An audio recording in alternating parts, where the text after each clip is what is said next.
ሰላም ጤና ይስጥልኝ። ውድና የተከበራችሁ ውድ ቤተሰቦቼ እንዴት ናችሁ? ደህና ናችሁ ወይ? ሰላም ናችሁ? እኔ ደህና ነኝ፣ ሰላም ነኝ አለው። ከ3 ቀን በኋላ ደግሞ ተመልሼ መጥቻለሁ ማለት ነው። ለምታረጉልኝ ነገር ሁሉ ከልብ አመሰግናለሁ። አብሮነታችሁ አይለኝ እያልኩኝ ዛሬም ዞር ስል በማየው ነገር ነው እኔ እንግዲህ ማውራት የምፈልገው ህይወት እኔ ለምን የፈለኩት አልሆነልኝም? ለምን አልተሳካልኝም? ለምን ፈለኩት ደረጃ ላይ አልደረስኩም ስል ደግሞ ከኔ ትንሽዬ እንትን ባሉ ተመስገን በይ እንዲህ አለሽ ይህ አለሽ ሲሉ እኔም አለኝ። ክብሩ ይስፋ።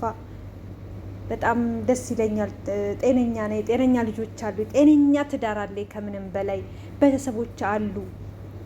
ግን ደግሞ ቤተሰቦቼ ሳይሞቱ የምፈልገው ነገር ተሳክቶልኝ ቤተሰቦቼን በጣም በቃ እኔ እንደምፈልገው አስደስቻቸው አርጌላቸው በቃ ሞት ሳይመጣ ሳይሞቱ ብዬ አንዳንዴ እንትን እላለሁ። ግን ይሁን ተመስገን።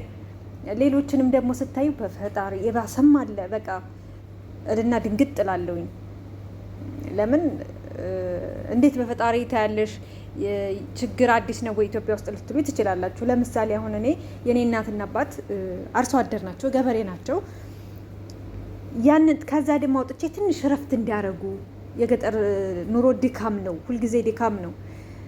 በቃ ባሳርፋቸው እርፍ ቢሉ ብዬ አስባለሁ። ከዛ ደግሞ ምንና ያለው ከወለጋ ተፈናቅለው በየአካባቢያችን ገራዶም ላይ ደብረ ብርሃንም እነሱን ሳይ ደግሞ ወደ ኋላ መለስና ተመስገን እላለሁ። አዝናለሁ ለወገኖቼ። ለማንኛውም አሁን ከፊት ለፊት ላይ ያያችሁት ልጅ አሜሪካ ሀገር ሄዶ ስንት ዋጋ ከፍሎ ብዙዎቹ የሚሄዱት እንግዲህ የተሻለ ነገር ለማግኘት እኛ እዚህ እንደምንሰደደው ማለት ነው። አሁን እሱ ሀገሩ ላይ ጥሩ ነገር ሊኖረው ይችላል። ግን ሂዶ የገጠመው ነገር ይህን ሳይ እኔ ወደ ራሴ ተመለስኩ። ተመስገን። ነገ ማረፍ ያለኝ ሀገር ገብቻለሁ።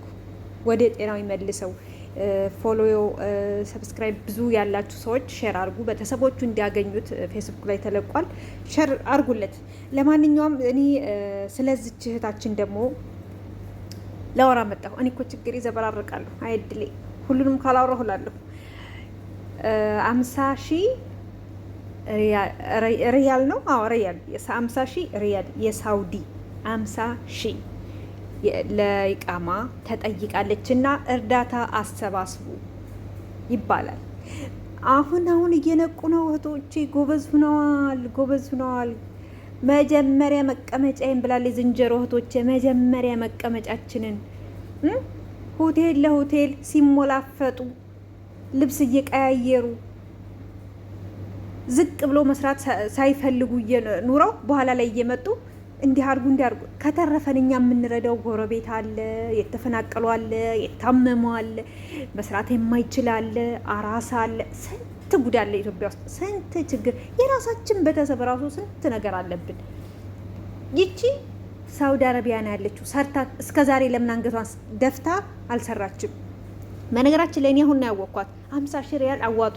ይሄ 50,000 ቀላል ነው፣ ሁሉም ካዋጣ ይላሉ። አዎ ቀላል ነው። ሀብታሞቹ ተመርጠው ይስጡ። የመዳብ ቅመሞች እንኳንስ ለእንደነዚህ አይነቱ ለማዋጣት አይደለም፣ ምግብም ስትገዙ መጠናችሁ ግዙ። ዶሮ አማሬ ብለሽ ዶሮ ስላየሽ አትግዢ። አንድ መዳም ግዴታ አለባት ቤቷ ውስጥ ስታመጣ ምግብ የመቻል ሰርተሽ ቢ። እኔ በደመወዜና በምግቤ አልደራደርም። ስለ እውነት ነው የምላችሁ። አልሰማትም። ባልበላው ራሱ ይቀመጥ ምን አገባኝ? ለምን ሌላ ቀን ትለምዳለች። በብሬ አልገዛም። ደብቄ ነው እንጂ በብሬ ራሱ የምገዛ የፈለኩትን ነገር ምግብ ፊት አልሰጥም። ደፋፍቼ ነው ማለት። እኔም የቤት ኃላፊ ነኝ። ግን ደግሞ እሷ ቤት ተጨቁኝን እረፍት የለ ምን የለ 24 ሰዓት እየተሽከረከርኩ በገንዘቤ ከበላው ውጭ ላይ መስራት ምን አለኝ? ስለዚህ ለመጣ ሁሉ አዋጡ ስትባሉ 5-10 አታዋጡ። ሀብታሞች አዋጡ። በራሳቸው ሀብታሞች ያዋጡ። በቃ ይሄን ነው የምለው። ሌላው ደግሞ ተወዳጁ አንጋፋ ነው ወንድሙ ጅራ ከአንቺ ጋር ሰውን መጫወት ደስ ይላል የሚለው ምናምን ማለት ነው። በጣም ገንዘብ ወሳኝ ነው። መያዝ ይዞ መገኘትን የመሰለ ነገር የለም። እኔ ሁለት ነገር ነው ስለ አርቲስት የተሰማኝ ማለት ነው። ምንም ሳይኖረኝ ሰው አምጥቼ እኔ ባለዝና ነኝ ባለስም ነኝ፣ እሷ ደግሞ የምትጠብቀው ነገር አለ። መጥተው ቤቴ ሲያዩት እና ስሜንና ቤቴን ሲያዩት አይጣጣምላቸውም ማለት ልበ ንጹህ ቢያገኝ ኑሮ የተሻለ ነገር እስከዛሬ ልጅ የሚኖረው ነበር። ትዳሩም ህይወትም የተሻለ ነገር ይመጣል። እኔ ደግሞ በምን አምናለሁ መሰላችሁ እህቶቼ፣ አብሮ ያፈሩት ሀብት እንዴት ደስ ይላል። ሀብታም ቤት ከመግባት ምንም የሌለው ድሃ ጋር ልበቅ ቀና ከሆነ የስራ ፍላጎት ካለው በቃ በእምነቱ ጠንካራ ከሆነ፣ ጠንካራ ስላችሁ በቃ ቀጥተኛ ነገ ሰርቼ እቀየራለሁ የተሻለ ደረጃ ይኖረኛል የሚል ከሆነ እርገት ሲመጣ በጣም ደስ ይላል። አብሮነት በጣም ነው ደስ የሚለው። መተጋገዝ በጣም ደስ ይላል። አሁን እሱ ትዳር እየፈለገ ነው። ለምን ትዳር እየፈለገ ያለው? ያው ገንዘብ እያገኘ ነው አለ። ቤቶችም ገዝቶ ያው እየኖረበትም የማከራየውም አለ። ያርግለት፣ ጨዋዋን የመጨረሻውን ህይወቱን የምታሳምርለት። ምን ነው እስከዛሬ ባገባው የሚል ህይወት ያርግለት። እኔ በጣም ነው የምወደው። መልካሙን ትዳር እመኝለታለሁ ለአርቲስት ወንድሙ ጅራ ማለት ነው። እና ዩቱብ ከፍቷል። ወይኔ ረሳሁት፣ ግን ያው ሴፉ ላይ የሄዳችሁ ሰዎች ሰብስክራይብ አድርጉት እሺ።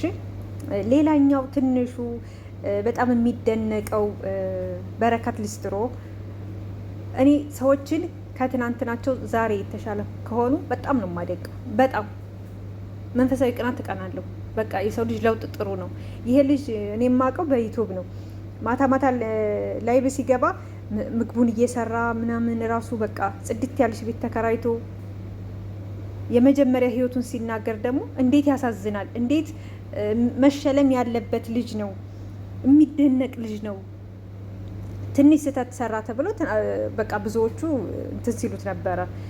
ያው የ1 ሚሊዮን ነበር ቻሌንጅ የተሰጠው፣ ያን ስላልተቀበለ ብዙዎቹ የ300,000 ግምት ምናምን ተሰጡ ተባለ። እሱ ደግሞ ያን አልተቀበለም። ያንን መቀበል ነበረበት። ስህተት ነው። ግን ልጁ ሁሉም ነገር ይቅር ከሱስ መውጣቱ በጣም ሊደነቅ ሊሸለም የሚገባው ጎዳና ነበር የሚያድረው፣ ተዳዳሪ ነበረ። ይቅርታ ዛሬ ቤት ተከራይቶ ሊስትሮውን እየሰራ ወደ ሚዲያ መጥቶ እየሰራ ቤተሰቡን የሚያግዝ ድቅ ልጅ ነው። ሁሉም ወጣቶች እንደዚህ ቢሆኑ በእውነት ነው ብላችሁ መጥፎ ተግባር ብዙም አይበዛም፣ ይቀንሳል። እና እኔ ይህን ልጅ በጣም ነው የማደንቀው። በጣም ትልቅ ደረጃ ያድርስግ። ሌሎቹም የእሱን መንገድ ቢከተሉ በቃ